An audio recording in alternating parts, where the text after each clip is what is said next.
వినుకొండ పట్టణంలోని వైఎస్ఆర్ కాంగ్రెస్ పార్టీ కార్యాలయం నందు నిర్వహించిన విలేకరుల సమావేశంలో మాట్లాడుతున్న వినుకొండ ప్రముఖ న్యాయవాది మరియు పల్నాడు జిల్లా అధికార ప్రతినిధి ఎంఎన్ ప్రసాద్. గుమ్మనంపాడులో జరిగినటువంటి సంఘటన మీద రెడ్ బుక్ రాజ్యాంగం అని చెప్పి ఒక ట్వీట్ చేసినందుకు, ఒక మాట మాట్లాడినందుకు ఇవాళ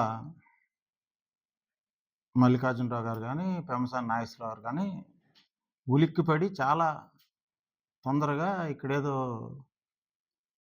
చాలా ఇబ్బందులు జరుగుతున్నాయి సొసైటీలో అని చెప్పి అర్జెంటుగా ఒక ప్రెస్ మీట్ పెట్టారు. ఒక రెడ్ బుక్ రాజ్యాంగం అన్న పదానికే ఉలిక్కి పెడితే మరి జరుగుతున్నది ఏంటి? ఇప్పుడే సాంబిరెడ్డి గారు చెప్పిన మాటలు విన్నాం. ఆయన పెట్రోల్ బంక్ దగ్గర పెట్రోల్ కొట్టించుకుంటా ఉంటే తనకన్నా 15 సంవత్సరాల చిన్న వయసు ఉన్నటువంటి నాసర్ వలి, అరే సాంబిరెడ్డి ఇటు రారా అంటే వెళ్ళాలి. వెళితే అది రాజ్యాంగబద్ధం. ఆయన సెల్ ఫోన్ తీసుకుని లాక్కుని పోతే ఈ విషయం తెలిసినటువంటి వాళ్ళ అన్న పాపిరెడ్డి గుమ్మనంపాడు సెంటర్లో ఉండి ప్రశ్నించకుండా ఉంటే అది రాజ్యాంగబద్ధం. ప్రశ్నిస్తే అది రాజ్యాంగబద్ధం కాదు. మీ ప్రశ్నించటం అనేది రెడ్ బుక్ రాజ్యాంగం ప్రకారం నేరం. ఇది ఇప్పుడు నడుస్తున్నటువంటి పరిపాలన. చాలా చక్కగా ఉలిక్కిపడుతూ చెబుతున్నారు, రెడ్ బుక్ అన్నారు, రెడ్ బుక్ అన్నారు అని. రెడ్ బుక్ అని మేమంటమేంది? ఈనాడు పేపర్లో చాలా స్పష్టంగా మీ లోకేష్ బాబు చెబుతున్నాడు, రెడ్ బుక్లోకి పేరు పెడతాము అని. ఎవరు ఈ రెడ్ బుక్ను భజన చేస్తుంది వాటికి కూడా? ఏమిటి రెడ్ బుక్? రెడ్ బుక్ అనేది ఎక్కడైనా రాజ్యాంగబద్ధమా? రెడ్ బుక్ అనేటువంటి పేరు చెప్పి ఎంతమందిని బెదిరిస్తారు? మేము ఎక్కడా రెడ్ బుక్ రాజ్యాంగం అమలు పరచలేదు అని చెప్పి చాలా చక్కగా చెబుతూ ఉన్నారు. ఇళ్ల మీదకి వెళ్ళి ఎంతో ఘర్షణ పడ్డారు. ఘర్షణ పట్టడం కాకుండా సాంబిరెడ్డి గారి వాళ్ళ యొక్క అమ్మ లక్ష్మమ్మ, ఆమె ఏం చేసింది? ఇంటి మీదకి ఎందుకు వెళ్ళారు? దొమ్మిగా ఇంటి మీదకి వెళ్ళి కారం కొట్టి కాలువలో పడేస్తే కొట్టి తన్ని ఆ అమ్మని, లక్ష్మమ్మని. ఇది ఏ రాజ్యాంగం ప్రకారం న్యాయబద్ధమైంది? ఆ ధైర్యాన్ని ఎవరిచ్చారు? వినుకొండలో ఆయన తన మోటార్ సైకిల్ మీద జగన్ బొమ్మ వేసుకుంటే పగలగొట్టేటువంటి ధైర్యం నాసర్ వలికి ఎవరిచ్చారో వాళ్ళు మళ్ళీ పునరాలోచించుకోవాలి. వాళ్ళ మాట్లాడితే మేము ఎక్కడ అమలు చేయలేదు అని అంటే వచ్చేడు ఉదాహరణలు ఉన్నాయి. నిన్నగాక మొన్న పిట్టమండలో మహమ్మద్ రఫీ అనే అతను ఎందుకు పురుగు మందు తాగి చచ్చిపోవాలనుకున్నాడు? ఏ అవమానాన్ని భరించలేక తాగి చచ్చిపోవాలనుకున్నాడు? ఇవాళ సాంబిరెడ్డికి ఏం జరిగింది? గతంలో రషీద్కి ఏం జరిగింది? ఎంతమంది మీద కేసులు ఏమీ లేకుండా 307 కేసులు పెట్టారు. ఇవన్నీ రెడ్ బుక్ రాజ్యాంగం కాదా? ఇక్కడెక్కడ నడవట్లేదు, అంతా పద్ధతిగా రాజ్యాంగబద్ధంగా నడుస్తుంది అన్నారు. ఇగో ఈయన ఒక ఉదాహరణ, మా ఎంపీపీ గారు ఒక కేసు తీసుకుని చెప్పాడు ఒక విషయం. ఎక్కడ? షోలాయిపాలెంలో జరిగింది. గతంలో ఇటు కార్యకర్తలు, తెలుగుదేశం పార్టీ కార్యకర్తలు లేకపోతే వైసీపీ కార్యకర్తలు మీద కేసులు జరిగిన దానికన్నా కాస్త ఎక్కువ చేసి పెట్టడం ఒక ఆనవాయితీగా ఉంది. వాడు కొట్టాడు అంటే తన్నాడు, లేకపోతే మర్డర్ చేయడానికి వచ్చాడు అని ఒక తప్పుడు కేసులు పెట్టడం, ఇది ఒకటి చేస్తున్నారు వైసీపీ కార్యకర్తల మీద. దాన్ని వాళ్ళ గవర్నమెంట్ ఉంది కదా చేస్తున్నారు అనేటువంటిది అది సమర్థనీయం కాకపోయినా మనం అర్థం చేసుకుంటున్నాం. కానీ షోలాయిపాలెంలో వాళ్ళెవరు? ఇద్దరు యాదవ కుటుంబానికి చెందిన వాళ్ళు. వాళ్ళిద్దరు దగ్గర చిన్న నీళ్ళ దగ్గర డ్రైనేజీ దగ్గర తగాదా వచ్చింది. ఒకళ్ళేమో తెలుగుదేశం పార్టీకి వేసినటువంటి తెలుగుదేశం పార్టీ అభిమానులు, ఇంకొకళ్ళేమో వైసీపీ పార్టీ అభిమానులు. వాళ్ళు కార్యకర్తలు కూడా కాదు. వాళ్ళేదో చిన్న తగాదా వేసుకొని ఘర్షణ జరిగితే ఒకళ్ళకేమో స్టేషన్ బెయిల్ ఇప్పించేటువంటి సెక్షను, ఇంకొకళ్ళకేమో 307 కేసు వేసేటువంటి సెక్షను. వాళ్ళని తీసుకెళ్ళి ఒక 40-50 రోజులు లోపల ఉంచారు. ఇది దేనికి దారితీస్తుంది? ఇదంతా అన్రెస్ట్, సమాజంలో ఒక అసహనానికి దారితీస్తుంది. వాళ్ళ బంధువులే మళ్ళా. అంటే చివరికి పడగదుల్లోకి, ఇళ్లల్లోకి, బంధువుల మధ్య కూడా రాజకీయాలు వచ్చేసింది. ప్రతి తగాదాని సహజంగా సమాజంలో అనేక తగాదాలు జరుగుతూ ఉంటాయి. మన ప్రమేయం లేకుండా, నాయకుల ప్రమేయం కానీ, రాజకీయ పార్టీల ప్రమేయం కానీ, ఎవరి ప్రమేయం లేకుండా కొంత ఘర్షణలు జరుగుతూ ఉంటాయి. ప్రతి ఘర్షణలోనూ రాజకీయం చూసి వీడు పలానప్పుడు మనకు ఓటేసాడా లేదా, వీడు పలానప్పుడు మనకు వ్యతిరేకంగా ఉన్నాడా, ఏం చేశాడు అని చెప్పి దాంట్లో కూడా నువ్వు రాజకీయం వెతికి దాన్ని బట్టి మనం సెక్షన్లు నిర్ణయించి చేస్తే ఈ పోలీస్ వ్యవస్థను నిర్వీర్యం చేస్తే దీన్ని ఏమనుకోవాలి? ఇది రాజ్యాంగబద్ధం అనుకోవాలా? ఇది రెడ్ బుక్ రాజ్యాంగం ప్రకారం నడుస్తా ఉంది. నిన్నగాక మొన్న చూసాం కదా మనం కొండావర్చి నాగేశ్వరరావు. అతనేం చేశాడు? ఆయన ఏదో కొంత సెటైరికల్‌గా ఈ ప్రభుత్వాన్ని నాకు పథకాలన్నీ రాలేదయ్యా అని చెప్పి ఇచ్చాడు. అది వాక్ స్వాతంత్రం ఇచ్చిందే కదా! మామూలుగా రాజ్యాంగంలో అంబేద్కర్ రాసిన రాజ్యాంగంలో ఉంది. రెడ్ బుక్ రాజ్యాంగంలో లేదు. ఆయన ఇచ్చినటువంటి రాజ్యాంగం ప్రకారం వచ్చిన హక్కు ప్రకారమే ఆయన మాట్లాడాడు. నిన్నగాక మొన్న హైకోర్టులో జస్టిస్ మన్మోహన్‌రావు గారును, రఘునందనరావు గారు అనుకుంటా వాళ్ళు గట్టిగా మాట్లాడారు. ఏం జరుగుతుంది రాష్ట్రంలో అని. అందరికీ కూడా మాట్లాడేటువంటి స్వేచ్ఛ ఉండాలి కదా! సెటైరికల్‌గా మాట్లాడతారు, ఏదైనా సరే విమర్శిస్తారు. అట్లాంటప్పుడు సినిమాలను కూడా బ్యాన్ చేయాలి. భిన్నమైన అభిప్రాయం ఉన్నటువంటి వాళ్ళు సినిమాల్లో చాలా మాట్లాడతారు. యాక్టర్లు మాట్లాడతారు, యాక్టివిస్టులు మాట్లాడతారు, కార్యకర్తలు మాట్లాడతారు. వాళ్ళ ఒపీనియన్ చెప్తారు. ఒపీనియన్ చెప్పటమే డెమోక్రసీకి పట్టుకొమ్మ. డెమోక్రసీలో ఉన్నటువంటి ప్రధాన లక్షణమే మన అభిప్రాయాన్ని తెలియజేయటం. అభిప్రాయాలు తెలియజేస్తే వెంటనే వాళ్ళ మీద కేసులు పెట్టటం. ఇదంతా దేనికి తార్కాణం?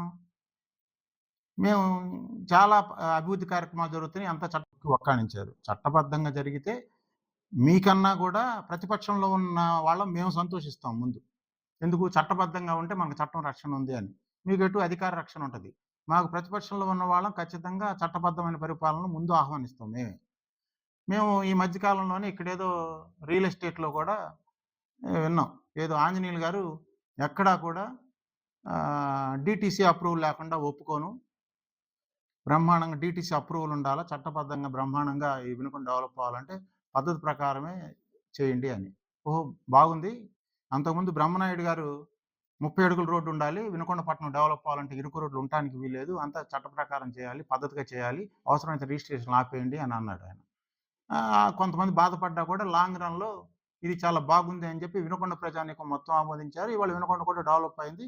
అది ఆయన దగ్గర నుంచి వచ్చింది. రియల్ ఎస్టేట్ రంగం ఒక కొత్త పుంతలు దొక్కింది. వినుకొండలో రోడ్లు, ఫెసిలిటీసు, వాటరు, కరెంటు ఇవన్నీ ఉండి ఉద్యోగస్తులు కూడా వినుకొండలోనే ఉండటానికి అలవాటు పడ్డారు. దీన్ని కొనసాగిస్తున్నాడు ఆంజనేయులు గారు అని చెప్పి మేము కూడా సంతోషపడ్డాం. కానీ ఇవాళ మాకేం తెలీదనుకుంటున్నారు. పిల్లి కళ్ళు మూసుకొని తాగితే పాలు ఎవరికీ తెలీదనుకుంటే పొరపాటు. అన్నీ తెలుస్తున్నాయి, అన్నీ రికార్డ్ అవుతాయి. దేనికి పర్మిషన్‌లు ఉన్నాయో, దేనికి పర్మిషన్‌లు లేవో. ఇవాళ ఏం చేస్తున్నారు? ఎక్కడా కూడా కనీసం కన్వర్షన్ లేకుండా కూడా వెంచర్‌లేస్తా ఉన్నారు. ఓ పక్కన మరి మున్సిపాలిటీ వాళ్ళు ఏం చేస్తున్నారో మనకు అర్థం కావట్లా మరి. ఇక్కడ కమిషనర్ గారు ఏం చేస్తున్నారో మరి ఏ రకమైన పరిపాలన జరుగుతుందో తెలియట్లా. ఇయన్నీ కూడా మరి ఆంజనేయులు గారి దాకా వెళ్తున్నాయో, లేకపోతే కొంతమంది వినుకొండలో తయారైనటువంటి రాజ్యాంగేతర శక్తులు అక్కడి దాకా వెళ్లకుండా ఆపుతున్నారో మాకు అర్థం కావట్లే ఇక్కడ. రాజ్యాంగబద్ధంగా నడవాల్సినటువంటి పరిపాలన వినుకొండలో రాజ్యాంగేతర శక్తుల్లోకి వెళ్ళి పోలీస్ స్టేషన్ల మీద, రెవెన్యూ ఆఫీసుల మీద, మున్సిపల్ ఆఫీసుల మీద గనక అధికారం చలాయిస్తే చాలా ఇబ్బంది అవుతుంది ఆంజనేయులు గారు. మీ ఉద్దేశాలు మంచి అయినా దాన్ని అమలు పరిచేటువంటి బాధ్యత కూడా మీరు చాలా సమర్థవంతంగా తీసుకోవాలి. ఇవాళ మేమేమీ చేయలేదన్నారు. ఆయన మాటలోనే ఇవాళ సాంబరెడ్డి గారి మాటలోనే ఏం కనపడింది? రోడ్డు మీదకొచ్చి సెంటర్ నుంచి కొట్టుకుంటా వస్తే, వాళ్ళ అమ్మను కొడతా ఉంటే, వాసుదేవరెడ్డి గారి ఇంటి మీద నుంచి కూడా వెళతా ఉంటే, వాసుదేవరెడ్డి గారు కేకలేసి ఇళ్ల మీదకెళ్ళటం ఏంటిరా అని చెప్పి మాట్లాడాడు అని ఆయనే చెప్పాడు. వాసుదేవరెడ్డి గారు ఎవరు? మీ తెలుగుదేశం పార్టీ నాయకుడే. ఆయనకే నచ్చలేదు అంటే మీ వాళ్ళ ప్రవర్తన మరి అది రెడ్ బుక్ రాజ్యాంగం కాదా? మేం చెప్పట్లా. ఏమీ జరగలేదు. అక్కడంతా పద్ధతిగా ఉంది. ఈయనే కొట్టాడు అని అంటున్నారు. ఆయనేం చెప్పాడు? నాకు రాజకీయం నేర్పిందే మీరేనండి మల్లికార్జునరావు గారు. నేను మీ దగ్గర నుంచి వచ్చాను. మీ విజయం కోసం పనిచేశాను అంటే ఆయన కాంగ్రెస్ పార్టీలో ఉన్నాడు. మీ దగ్గర మీరు తీర్చిదిద్దినటువంటి క్యాడరే ఇవాళ కాంగ్రెస్ పార్టీలో ఉంది. గతంలో అంటే మీకు పనిచేసిన క్యాడర్ ఉంది. మీ టైంలో రాజకీయాల్లోకి వచ్చిన క్యాడర్ ఉంది. ఏం రుబాబు చేశారో మీరే చెప్పాలా? ఎవరు చేస్తారు? రుబాబు ఎవరు చేసినా సమర్థించొద్దు. ఇటు చేసినా, అటు చేసినా ఎవరూ సమర్థించకూడదు. తప్పే. నిన్న కాక మొన్న మా దృష్టికి ఏదో ఒకటొచ్చింది. ఏదో తెలుగుదేశం పార్టీకి సంబంధించినటువంటి దిమ్మె మీద ఒక ఐరన్ పోల్‌ని ఏదో ఇరగ్గొట్టారు కొంతమంది వ్యక్తులని. వాళ్ళు ఎవరైనా అది కరెక్ట్ కాదని చెప్పి మేము ఖండించాం దాన్ని. సమర్థనీయం కాదు. ఎవరి పార్టీ కార్యక్రమాలు వాళ్ళు చేసుకోవాలా. కాకపోతే దిమ్మెలు వేయటానికి మీకేమో అవకాశం ఉంటది. వైసీపీ పార్టీ వాళ్ళు ఎక్కడన్నా జెండా ఎగరేసేటువంటి అవకాశం ఇవాళ ఈ రెడ్ బుక్ రాజ్యాంగం కల్పించట్లేదు. అదొక విషయం. కానీ ఎక్కడా కూడా మేము పార్టీయేతర వేరే పార్టీ వాళ్ళ యొక్క దిమ్మెలు గాని, జెండాలు గాని, ఇంకోటి గాని, ఫ్లెక్సీలు గాని చించేయమని ఎక్కడా చెప్పం. వాటిని ప్రోత్సహించం మేము. కానీ ఇక్కడ జరుగుతా ఉన్నదేంటి? మీరు అధికారాన్ని అడ్డం పెట్టుకొని ఏ ఫ్లెక్సీ కనపడకూడదు, ఏమి రాకూడదు. ఇప్పుడు మేము మాట్లాడిన మాటలు కూడా మీరు చాలా సమర్థవంతంగా ఇక్కడ రాజ్యాంగబద్ధంగా నడుస్తుంది అని చెప్తున్నారు కదా! ఏ రోజైనా సరే మేము మాట్లాడినటువంటి ప్రతిపక్షం యొక్క వాయిసు లోకల్ ఛానల్స్‌లో వచ్చిందా చెప్పండి? ఎందుకు రావట్లా? మేము మాట్లాడినయి రావు. కారణం ఏంటి? ఖచ్చితంగా దాని వెనకాల ఏ శక్తులు పనిచేస్తున్నాయో మీరే చెప్పాలా. మీరు మాట్లాడినవి వస్తాయి, మేము మాట్లాడినవి రావు. మేమేమన్నా అన్‌పార్లమెంటరీ లాంగ్వేజ్ మాట్లాడామా? ప్రజల గొంతుక వినిపిస్తాం. ప్రజల ఆవేదన వినిపిస్తాం. లేదా ప్రభుత్వంలో ఉన్నటువంటి పొరపాట్లు గాని, తప్పొప్పులు గాని చెప్తాం. కానీ ఈ వాయిస్‌ని ఆపేస్తే ఏం ఉపయోగం? ఇది ప్రజాస్వామ్యానికి ఉపయోగం కాదు. ఇప్పటికైనా సరే మీరే గమనించుకోండి. చట్టబద్ధంగానే పరిపాలన చేయాలి. చేయని వాటిని చెక్ చేసుకోమని చెప్పి చెబుతా ఉన్నాం. అన్యాయంగా సామిరెడ్డి మీదో, లేతే ఇంకొకళ్ళ మీదో ఒక నెపం వేయటం, దెబ్బలు తిన్న వాళ్ళనే వాళ్ళే దుర్మార్గులు, వాళ్ళే దౌర్జన్యపూరితంగా చేశారు అనేటువంటి ధోరణి మొగుడిని కొట్టి మొగసాలకు ఎక్కించే అందంగా ఉంది కానీ, ఇంకో రకంగా లేదు. ఇది సరైన విధానం కాదు. మేము ఏ రోజు కూడా ఉన్నదే చెప్పారాయన. దానికి మీరు ప్రెస్ మీట్ పెట్టి మరీ మమ్మల్ని ఖండించాల్సినంత పెద్ద పని కాదు. మేము ఈ సందర్భంగా చెప్తా ఉన్నాం ఇప్పటికైనా సరే చట్టబద్ధంగా, రాజ్యాంగబద్ధంగా పరిపాలన కొనసాగించి డెవలప్‌మెంట్ అన్నారు. డెవలప్‌మెంట్ వైపు మీరు కృషి చేయండి. డెవలప్‌మెంట్‌ని మొదలుపెట్టింది ఎవరు ఇక్కడ వినకొండలో? గతంలో కన్నా ఒక గణనీయంగా ఒక ల్యాండ్ మార్క్ ఎవరయ్యా అంటే బ్రహ్మనాయుడు గారికి ముందు, బ్రహ్మనాయుడు గారి తర్వాత అని చెప్పక తప్పదు. వాటర్ ఇవాళ రోజు మార్చి రోజు ఇస్తున్నాడు ఆయన. 270 ఎకరాల లైన్‌లోకి తీసుకొనొచ్చాడు ఆయన బ్రహ్మనాయుడు గారు. దాన్ని మీరు 160 కోట్లు వచ్చింది నేను డెవలప్ చేస్తానన్నారు. ఇప్పటికి సంవత్సరం అయింది. ఇంతవరకు మొదలుపెట్టలా. 160 కోట్ల నిధులు వచ్చినాయి అన్నారు. ఇంతవరకు మొదలుపెట్టలా. చెప్పారు రామలింగేశ్వర స్వామికి ఘాట్ రూట్ ఆయన ఖర్చు పెట్టి మరి ఆయన రాక్షసుడిలాగా పనిచేసి బ్రహ్మనాయుడు గారు పనిచేశాడు. దానికి మళ్ళా ఇవాళ అతిగతి లేదు. ఇప్పటికి 11 నెలలు అయిపోయింది. ఇవాళ స్టేట్‌లో ఎక్కడా లేని విధంగా 30 ఎకరాల భూమి హార్ట్ ఆఫ్ ది టౌన్‌లో మున్సిపాలిటీకి కేటాయించాడు ఆయన. దాంట్లో ఇంతవరకే మీరు ఓం ప్రథమం ఏం మొదలుపెట్టలా. 100 పడకల ఆసుపత్రి ఆయన టైంలో పర్మిషన్ తీసుకొచ్చాడు. దానికి ఇంతవరకు అతిగతి లేదు. అట్లానే ముస్లిం సోదరులకి అక్కడ ఒక 6 ఎకరాలు కేటాయించి వాళ్ళకి కాలేజీ, అట్లానే ఇంకోటి షాదీఖానా దానికి కూడా పర్మిషన్ తీసుకొనొచ్చాడు. దాన్ని ఇంతవరకు కూడా ఏమి చేయలా. కాలేజీ ఆక్రమిస్తా ఉంటే దాని చుట్టూతా ఆయన ఫెన్సింగ్ ఏసాడు. కాంపౌండ్ వాల్ కట్టాడు. దాంట్లోనే ఒక తప్పుడు పిటిషన్‌లేసి దాంట్లో ఒక అరెకరం ఆక్రమించుకోవడానికి చూశారు కొంతమంది. దాన్ని ఆయన ఖండించి కాదు ఇది కాలేజీలో నేను వ్యవసాయం చేస్తున్నానని చెప్పారు. ఆ రోజున కొన్ని పిటిషన్‌లేసారు. కాలేజీ గ్రౌండ్‌లో ఒక ఆయన మాగాణి పెట్టుకొని నేను వ్యవసాయం చేస్తున్నానండి. నాకు ఇదే జీవనాధారం అండి అని చెప్పి హైకోర్టుకు చెబితే ఇది కాలేజీ గ్రౌండ్ నాయన. ఇది వ్యవసాయం చేసే భూమి కాదు. ఆయనకి ఎక్కడ పట్టా ఇవ్వలేదు అని చెప్పి ఆయన దాని చుట్టూతో గోడ కట్టినటువంటి వ్యక్తి బ్రహ్మనాయుడు గారు. మరి ఇవన్నీ దాచిపెడితే దాగే సత్యాలు కాదు. ఏం పెద్ద ఆలస్యం ఎంతో కాలం జరగల. ప్రజలకు అన్నీ గుర్తుంటాయి. కాకపోతే మేము కూడా మీరు దీన్ని కొనసాగింపుగా చేస్తే ఫస్ట్ ఆహ్వానించేవాళ్ళం, ఆమోదించేవాళ్ళం, సంతోషించేవాళ్ళం మేమేను. మీరు ఏదైనా సరే వినకొండ డెవలప్‌మెంట్ కోసం ప్రయత్నం చేయండి. మా వంతు సహకారం కూడా మేము పూర్తిగా అందజేస్తాం. కానీ ఇట్లా వయసులో పెద్దవాళ్ళైనటువంటి సాంబిరెడ్డిని "రేయ్ రారా" అని, "పోరా ఏంట్రా" ఇదే భాష మాట్లాడాల్సింది. ఈ భాష మాట్లాడితే ఎట్లా? ప్రతి మనిషికి ఆత్మగౌరవం ఉంటది. అట్లా మాట్లాడే వ్యక్తుల్ని ఎవరు సమర్థించరు. ఈవెన్ అతనేదో నాసర్ వలీనో ఏదో పేరు చెప్పారు.